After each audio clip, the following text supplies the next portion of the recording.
Well,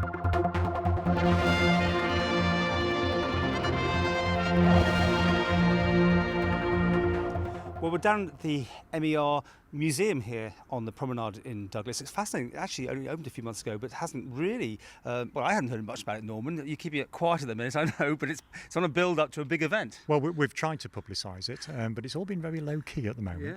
Yeah.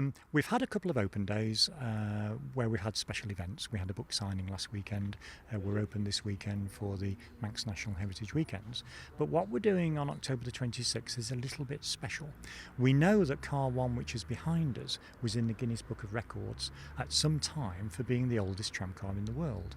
What do you mean sometime then? Was it still there? Well, it's not in the present edition of the book. Now, is that because they can't put everything in, do you think, or was it dropped off? Or you don't know? Well, I hope it's because they can't fit it in. We don't think they found an older tramcar anywhere in the world, and therefore we'd like the help of people on the island. What we'd actually like is anybody with a Guinness Book of Records, and it doesn't matter how old it is, bring it into the MER Museum on Sunday, 26th of October in the afternoon, and we'd like to look at it. We'd like to find out which editions we did appear in, and we're just as interested in the ones that we don't appear in.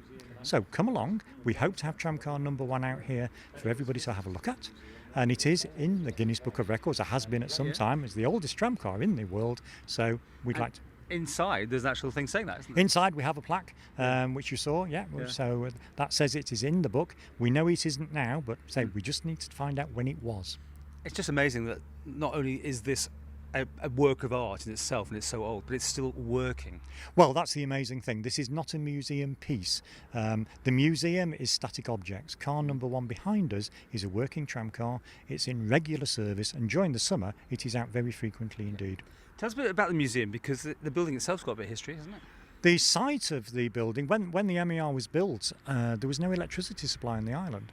So the entrepreneurs built an electric tramway without an electricity supply. They had to build their own power station. And the museum is standing on the site of the boiler room of that original power station. Before it became a museum, it was a paint store. And we had a new supervisor at Derby Castle Depot 18 months ago, Steve Hall. Steve had a jolly good tidy up. Anything that looked historic, he popped into his paint store, and he rapidly realised he'd created a new museum. Now, while we've got you here, there was a museum of sorts in Ramsey.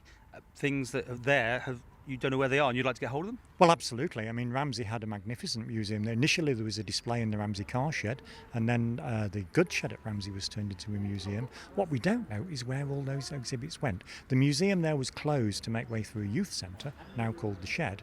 We would love to know where all those exhibits were. So if people have got them at home, please bring them along any Sunday afternoon. We're open, if the tramway's running on a Sunday afternoon, we are open 12 till 4:30. And we're seeing some great pictures of the other parts of the area here. Again, this will all be open to the public to look at on these Sundays? Well, you've had a special treat today. We've taken you behind the scenes into bits that aren't normally open. It's Manx National Heritage Open Weekend today, which is why we've got the workshops and the museum and the sheds open. But the yard is normally open, and the lads here normally put on a magnificent display, get out some interesting trams for people to look at. Fantastic.